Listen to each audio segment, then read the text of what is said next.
always record. So it's recording. All right. Good morning, commissioners. We have Chair Harrington joining us virtually. We have the other four commissioners in the room. So Vice Chair Rogers, I'll turn it over to you. Great, thank you. Kevin, why don't you go over, first of all, a little different pattern today. Why don't you tell us the changes in the agenda? Oh, absolutely, Mr. Vice Chair. So board members on your agenda. So we had the added item, consent item C17 that was added on the 13th that you approved, gave direction to bring that to a board meeting. The other item bring attention to is G1. So this item has been revised. So we added the PowerPoint yesterday, which was included in the packet. And we also added Commissioner Fai's amendment to that as well, to be that to discuss at this work session and at the board meeting.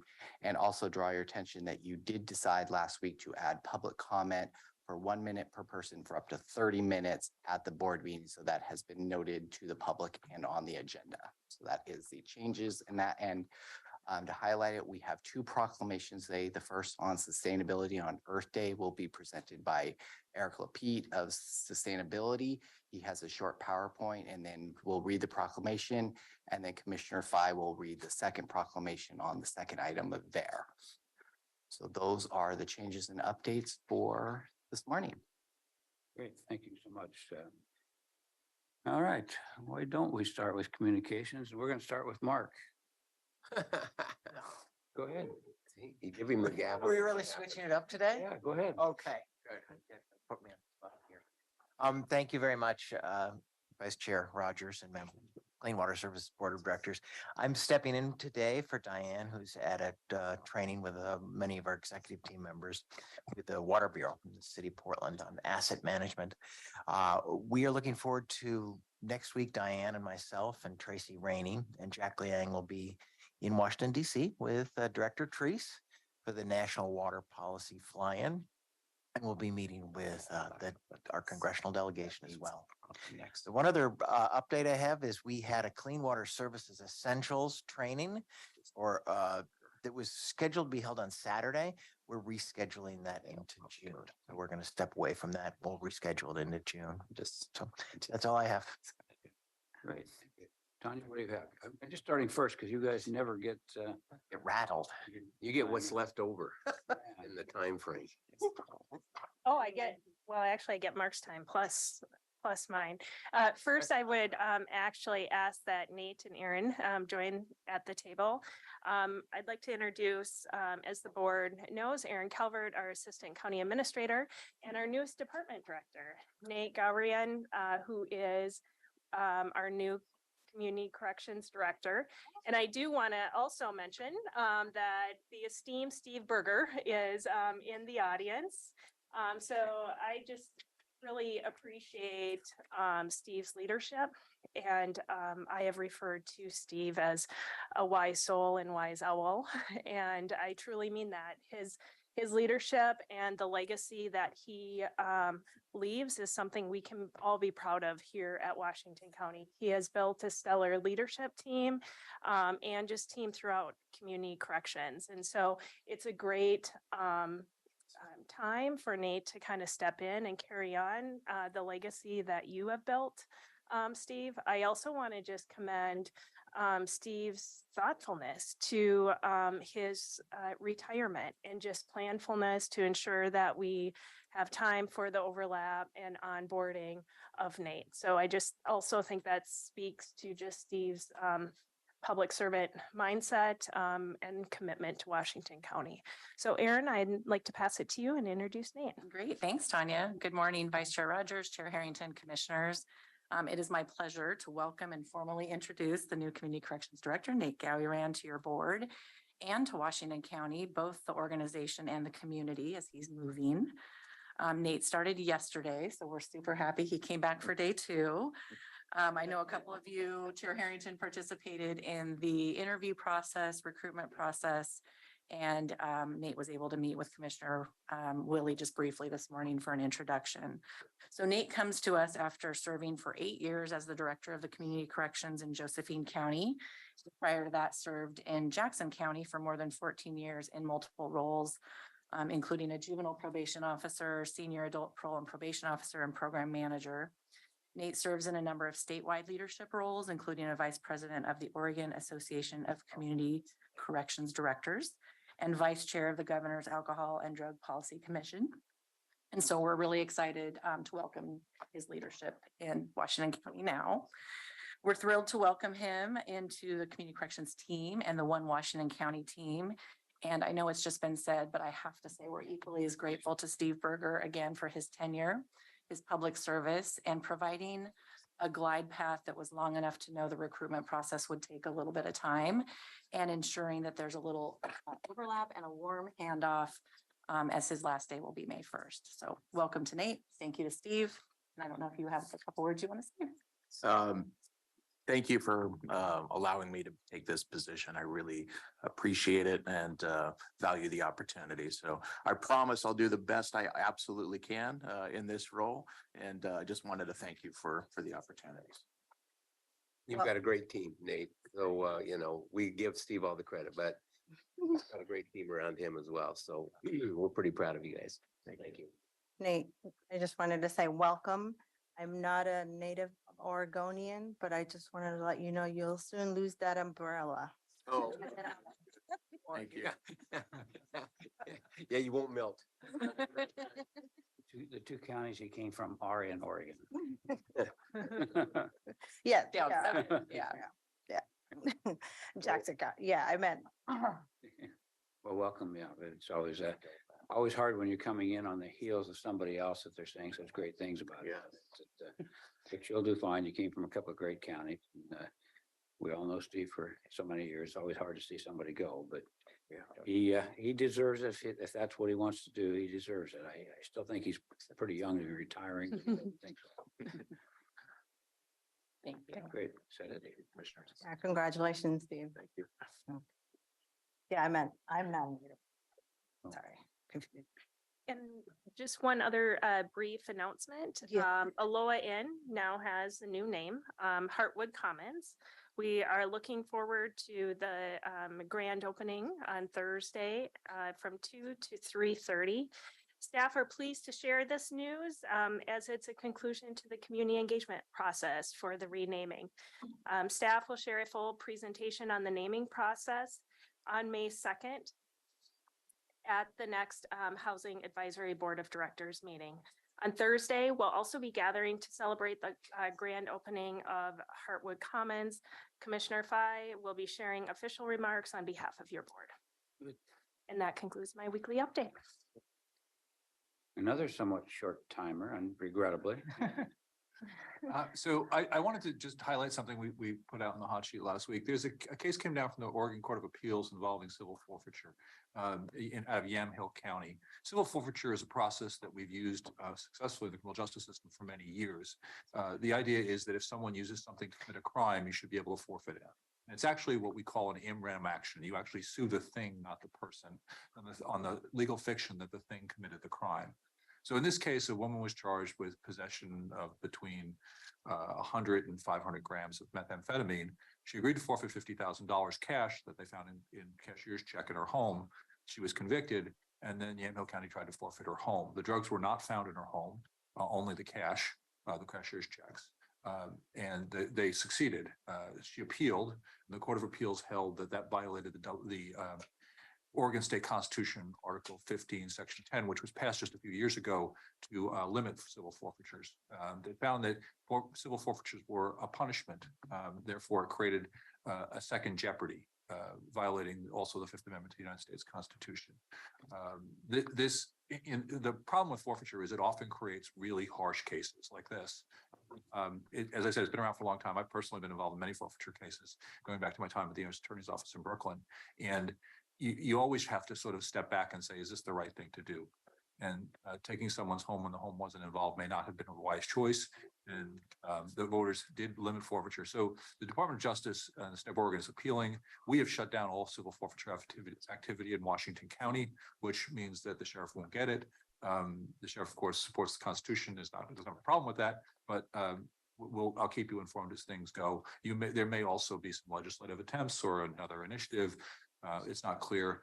I'm not sure the decision is correct.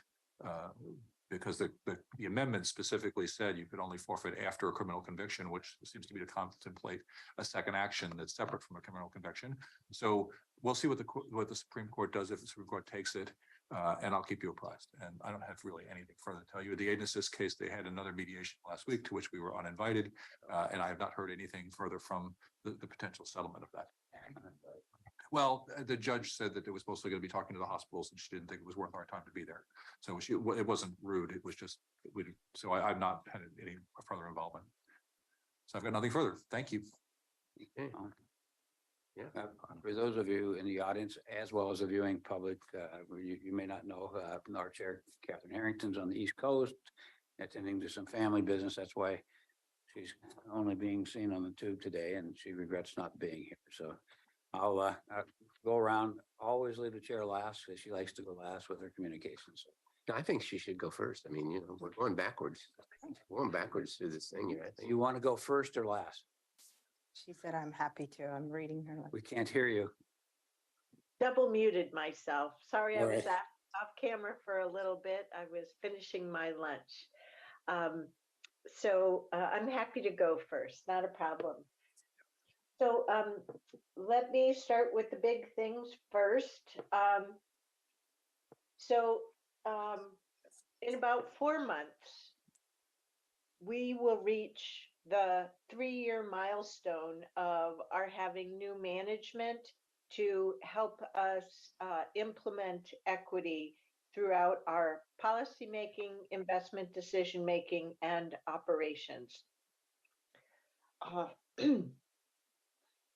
That 3-year milestone also includes our notable for having the key resources for effectuating the equity resolution that we adopted in February of 2020. Towards that end, and needing to tell our story, of successful achievements on our equity journey, I'm asking you to direct Ms. Angie to work with your 2 board liaisons to the Advisory Council on Racial Equity, Commissioner Treese and myself, to work with her, or to have her work with us to craft a 3-year report on equity for your consideration in September of this year. So that's my ask of you this morning. What do you think? I'm okay with that. Yeah, I think it's a good idea. You're getting thumbs up everywhere. Wonderful. Thank you very much. We'll get cracking on that and get that to you in time for board consideration in September. Just a few more quick items. I want to thank our staff, particularly Julie McLeod, for putting on the volunteer appreciation event of, was that last Thursday? Yes. It was really fun. It was a lot bigger than the small intimate event we had last year. And she also kept the cost down really low with the event team that volunteered to put this together. The raffle baskets seemed to be really fun with the volunteers. So very well received. Thank you. And great music too. Thank you, Julie, for having your friend come play for us. Last Wednesday was the monthly Metro SHS TCBP meeting. We worked on the goals of employee recruitment and retention. It's really slow progress, but progress nonetheless. And I'm going to save time in the next couple of months of that by participating by Zoom versus in person. And then lastly, tonight I'll be speaking with the Washington County community for community involvement. That's it from me. Thank you.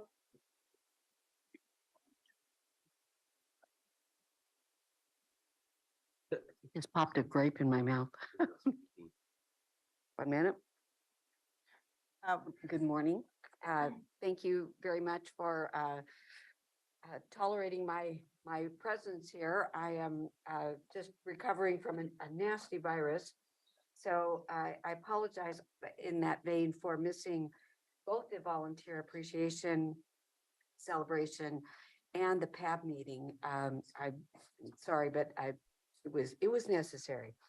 A couple updates from last week.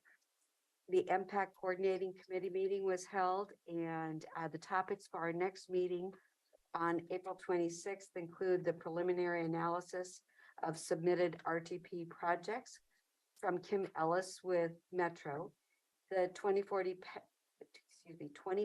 Planning and Development Grants Update and 2020 Grantee Highlights from Aaron Cahey and Sarah Breakstone from Metro. We had a discussion with Chair Vince Jones-Dixon about including the subject of mental health more into the impact discussion. That's outside of the purview of impact, so it continues to be a discussion point. I just wanted to highlight that.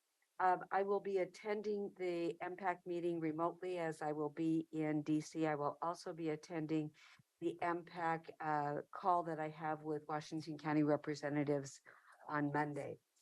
I joined Jerry and sat down with a consultant hired by the county to discuss the county's response to COVID-19 to help develop the county's COVID-19 after action recovery report and improvement plan.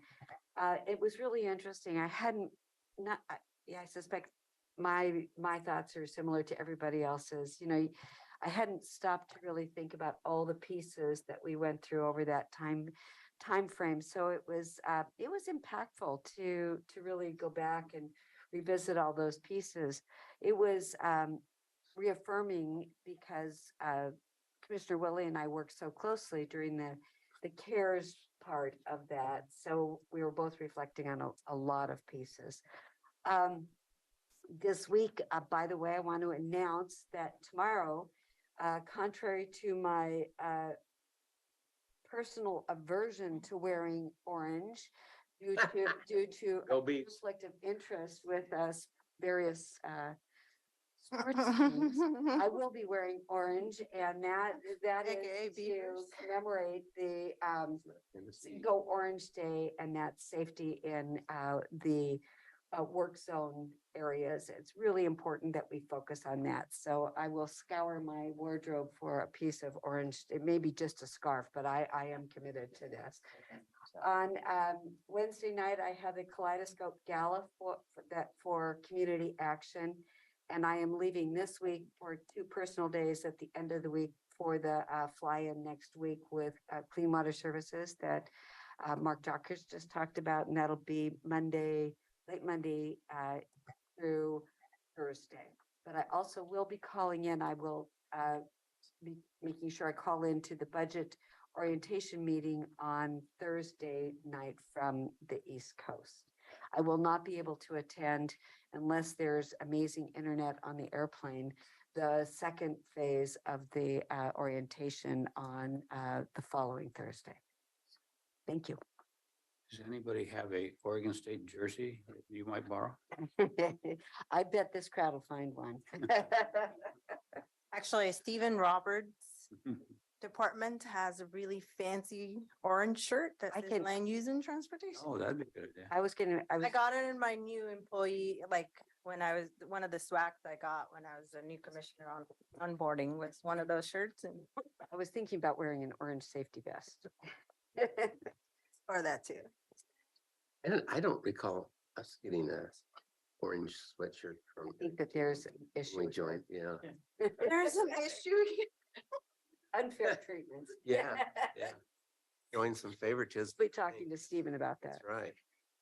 Oh, You- boy. You want to go next? Sorry, Stephen. Yeah, I'll jump in. Lesson learned, leave names out of. I learned my lesson. Sure. I think there'll be something in our office. No, that's actually, I don't need the orange thing, Stephen, because I have a good friend on rural roads, Todd. Megan and I went out and did some survey work on some issues out on Farmington Road, and we got all the orange adornment, including the hat. So I will be well orange tomorrow. We'll be ready. So yeah, so we have friends in other places. And I just want to give a shout out to Melissa DeLizer for really promoting this and being such a great advocate for safety in all that we do. So thanks, Melissa. So just to follow up on Pam and I's conversation about the interview we had on COVID last week, it was like a little deja vu thing, or a little walk down memory lane. And it's interesting that period of time for me anyway is kind of a blank spot out there. It's just something we went through and we just assume not revisit that. And but so when you have to go back and you have to start thinking about the CARES money that we distributed very, very quickly, and the ARPA money tranche 1 that we were dealing with, and all of the other life-changing things that we did, we had to go back and kind of walk back through that. And one of the things at the end that that I commented on was that we don't know what the unintended consequences of this, so the next generation, and certainly the younger kids, and how it impacted them. They couldn't go to school for a couple of years, the social relationships, and just kind of the emotional trauma of the unknown out there. And Pam and I were talking that our generation is a little bit more resilient to all of that, whereas I think the younger generation isn't. The next day I went to the Because of experiences. That's yes, yes. not just that we're better. Tough word, tougher. But the next day I went to JC Pack, and in JC Pack we saw some statistics that said that the rate of felonies and misdemeanors in the age group from 10 to 14 has doubled. And it just kind of reaffirmed what I had said the day before, unknowing of those statistics. But that's the kind of stuff I get from JC Pack. So I really appreciate all of that information. But yeah, it's we're not done with COVID, unfortunately. That's going to go a long ways out.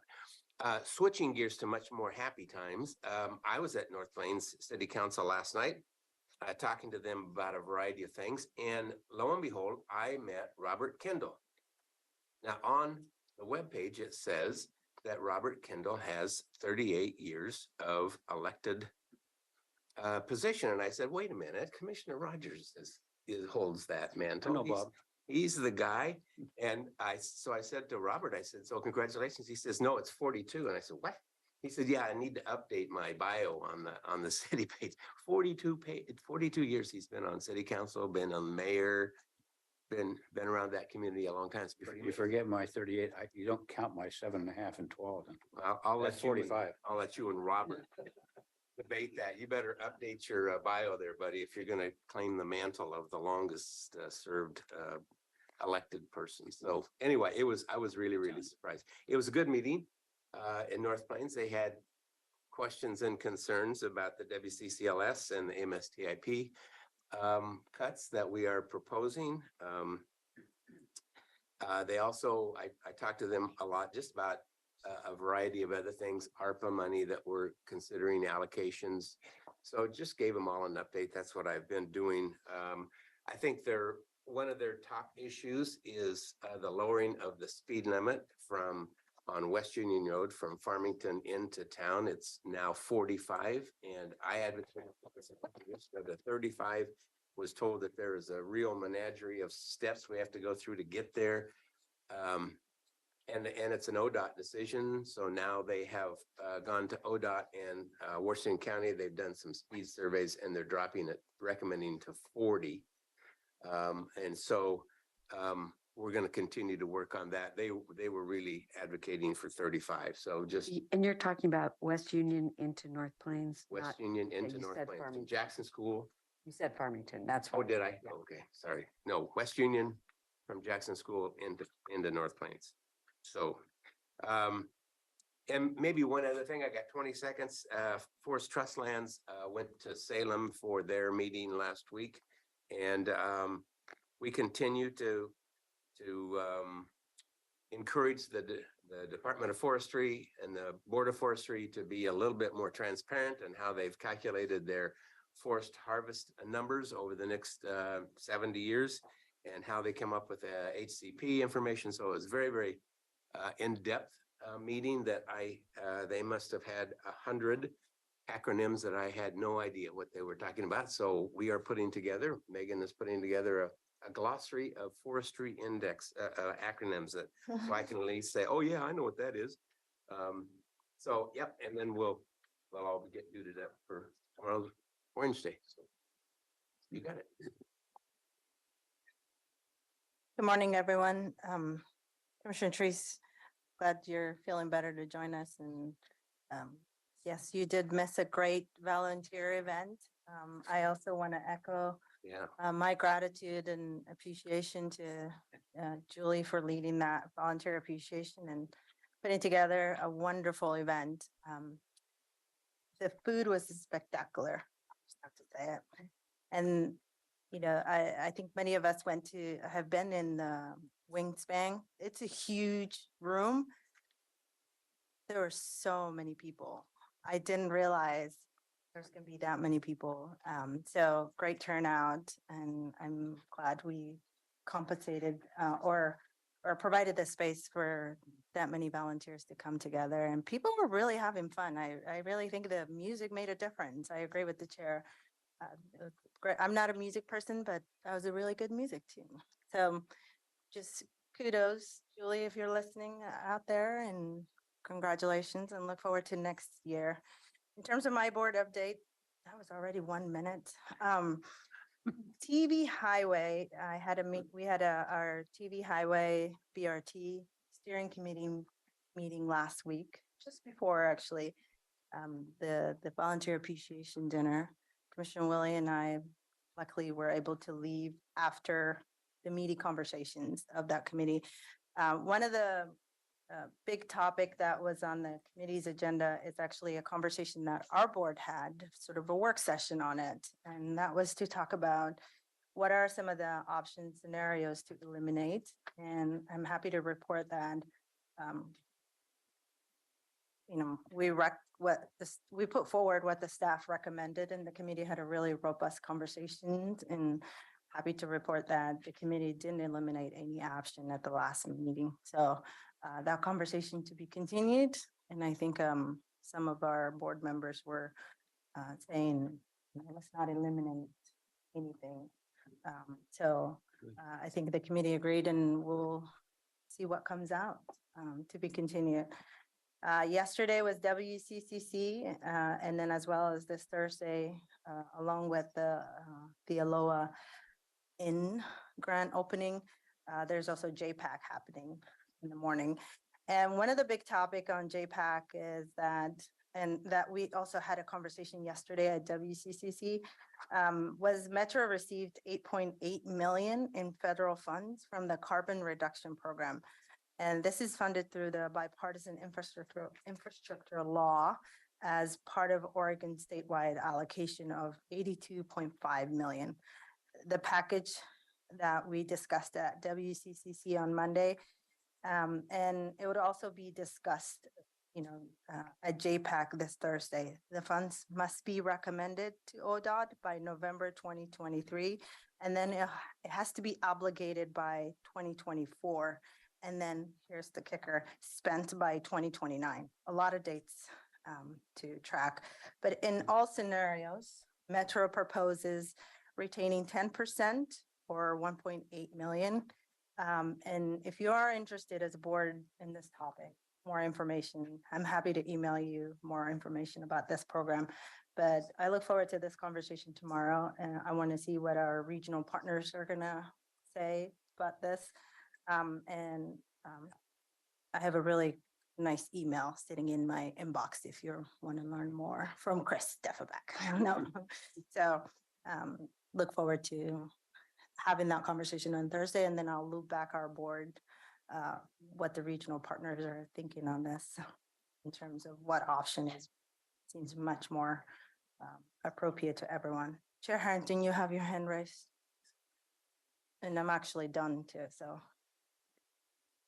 Okay, well, I thought I would provide you with some feedback going into that JPAC meeting. Oh, yeah, So great.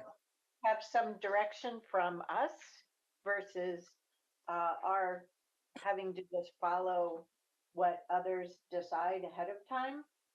Oh, there's no decision. It's just a discussion and information. Right. So towards that end, as I looked at the various options that they were putting forward, sorry, I can't find my notes right now. While all of the options would help contribute towards carbon reduction, excuse me, I would suggest that we look at those that offer the more permanent, offer more permanency. So I think, for example, what I've learned out of our support for safe routes to school, it doesn't have the same long-term impact as some of the other options, such as putting in active transportation infrastructure or the ITS improvements.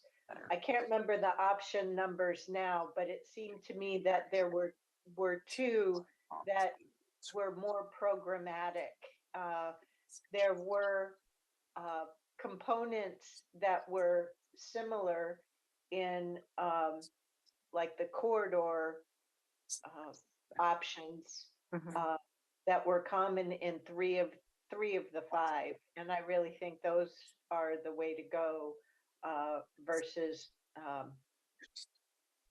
others. But so I just wanted to offer that as input for you, and happy to hear what my colleagues here have to say as well. Anybody? Thank you. No, the only comment I have, and it's just been a curiosity for a long time. I understand Metro takes a percentage off the top of every bit of funding that comes in, federal and state CMAQ money. And I certainly understand funding.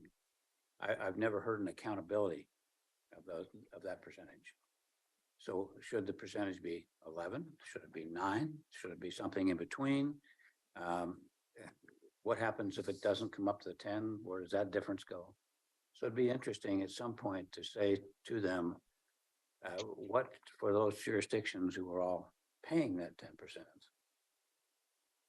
on every funding source, did we spend that much money? Did we spend more? And if we did spend more, why do we need more? If we spent less, what happened to that?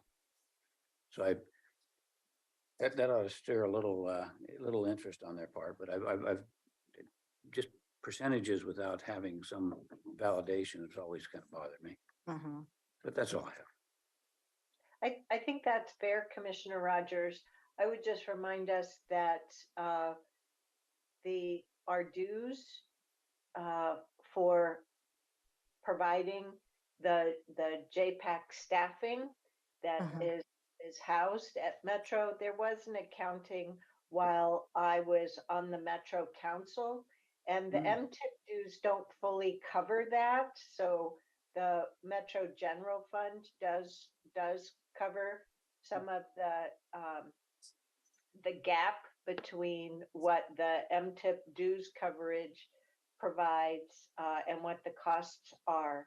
What I think Metro is trying to signal is that they're trying to use a best known practice to try and limit the administration costs of programs and work within that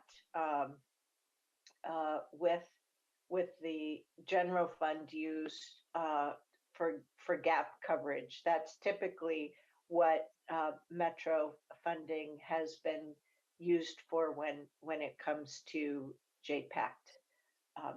but you can certainly advance wanting the accounting. I think what we'll find is that more often than not, there's a gap than anything else, but.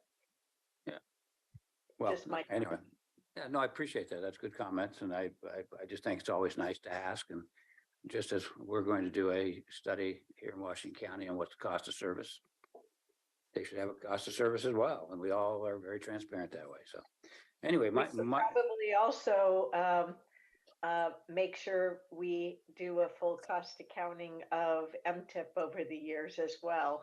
I think that's a good idea. Yeah, I agree. My quick comment, so I guess it's almost gone. I haven't even started, but that's okay. Can I close I the got loop? two- I I got think 2 I've minutes. only heard, yeah, I'm so sorry. I've heard from 2 commissioners on this topic. Would everyone feel comfortable if I email Chris's email, if I sent about the carbon reduction, and then you can let me know? What I heard is 3 different options from Chair Harrington, and that the chair was comfortable with. And I think I heard you say yes to that, Yeah. Commissioner Rogers, along with but I just wanted to close the loop on to make sure all of us, okay, I'll send the Mr. email. Mr. Carr, could you provide a quick check-in for Commissioner Fye so that she doesn't find herself in the situation of a serial meeting? Yes. Okay, now for me, What is that? It means you're talking to more than One one. is, Outside of board. can't go to each one of us separate. No, I was just gonna email everyone. Chris no, I can You do that. asked us to let Okay. you know. Okay. That's- Yes, so Okay. yes, Okay. generally you can send an email to all your commissioners and say, do not. Do not reply. That's what Do not reply, but if Oh. you're asking people to respond. I see what the You're chair is looking saying. for- Thank you, Chair. for- Okay, A serial meeting, which glad I asked that follow-up. Okay. I appreciate the. chat. Thumbs up with the directions. I'm in agreement, so Fine. okay. Okay, I'll forward and say do not reply. All right, well, I think it's me. I'll be real short. One, we have, Fiscal and I have that same ARPA meeting this Friday. Yes.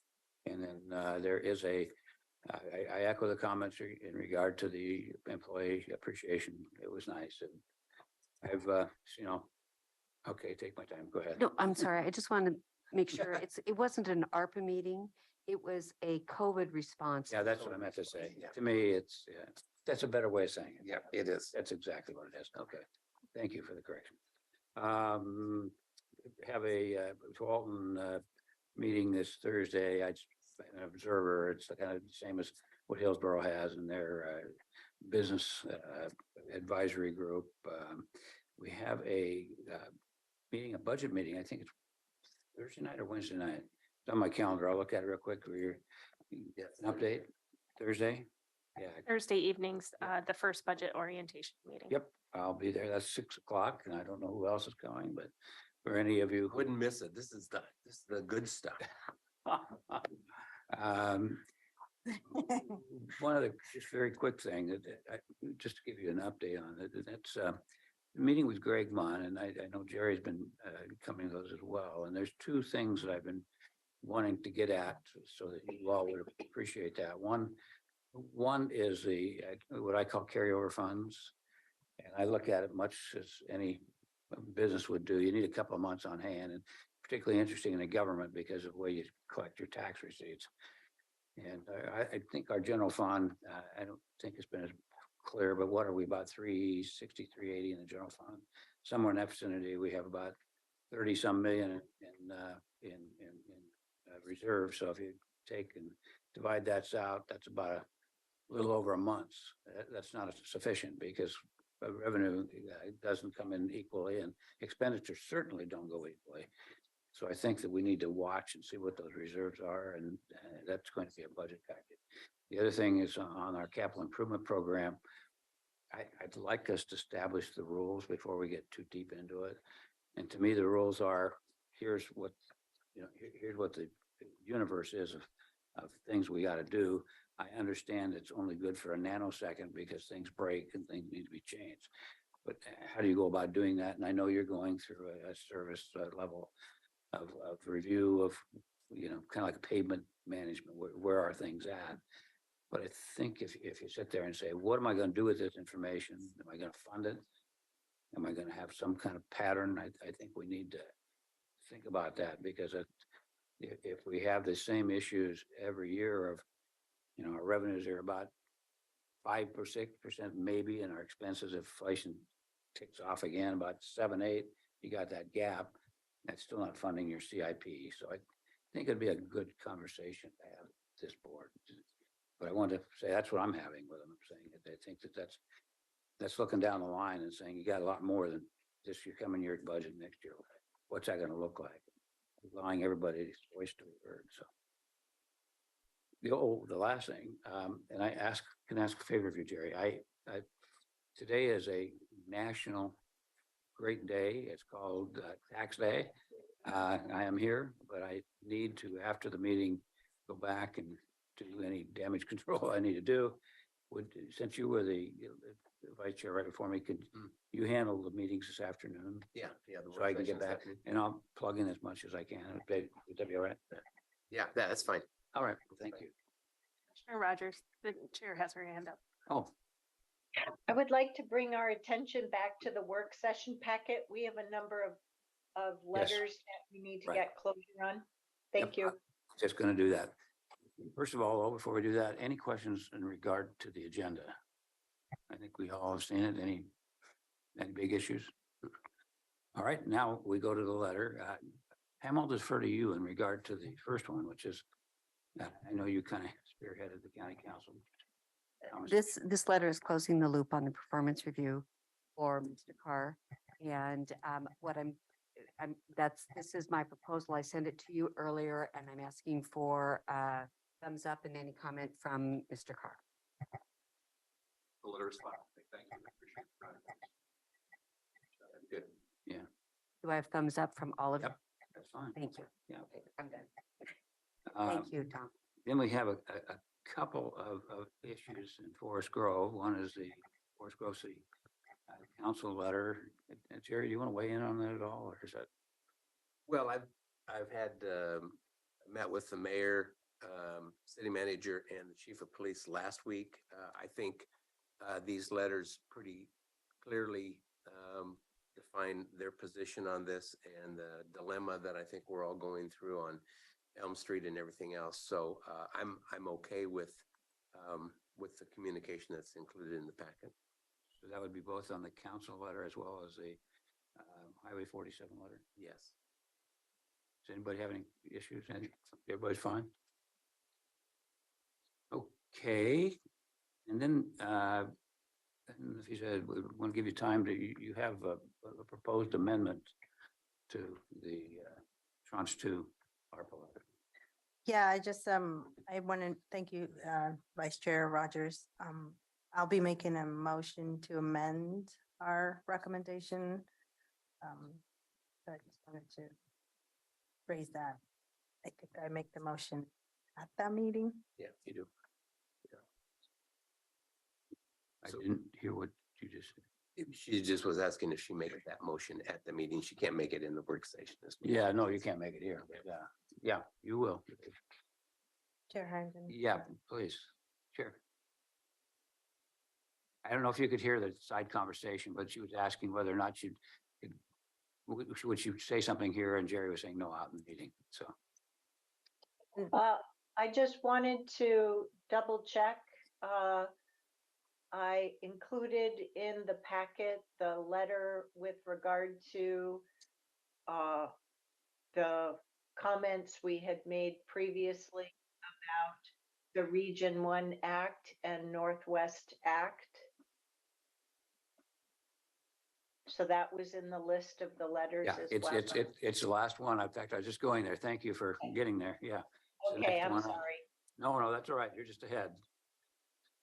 And the last item in our letters is that letter that she's responding to and how it all precipitated. And I appreciate the chair jumping on that. And I think it's important that, we at least have some conversation. Was it the Oregon Transportation Plan, which is obviously important thing for us all to look at, wasn't even on our agenda, and our own Chris Steffenbach said, well, hey, you guys should talk about that at the last minute. It came to us, and we heard a presentation, said, well, when do we get a chance to weigh in? And they said, this is it. So there wasn't any real time. I mean, it was just a agenda. And in fact, it would have escaped the agenda entirely. And Chris Knott said, don't you think it ought to come there? And so I don't know, Jerry, what's happening over on the Northwest Ag, but I know the chair said, well, that's not the way you run a ship. I mean, if you have advisory committees, at least run the information by them, give them time to respond and to read. I see nothing wrong with the letter. I mean, it's right before us. I think the minor changes is who it's addressed to. I think the composition of that board has changed. These are enough. What did you say would be trapped? Just add questioning This- Chair Bob. I think the Chair Van Bobber is leaving. Brockling. He's still there though for a bit. I mean, I don't know when is the turnover? I don't know if you can hear. This month? Uh, Next month, okay. I thought this- So do you think it ought to be, maybe, No, it's fine. It's fine. If he's still there, it's. because it says also under the next line, Oregon Transportation Commission.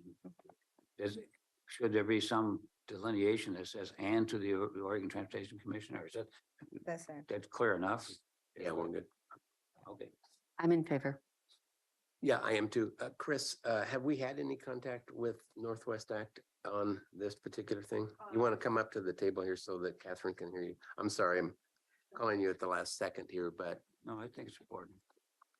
No, other than checking with you, and getting your input Mhm. as we drafted this, working with Daniel. We have not reached out to Sarah Lou, to get her input on this. okay. All right, So, but we there- might. But I did talk, I think there is some, This is comment from us, so Yeah. I think Yeah. we're Mhm. fine for submitting it, then moving on.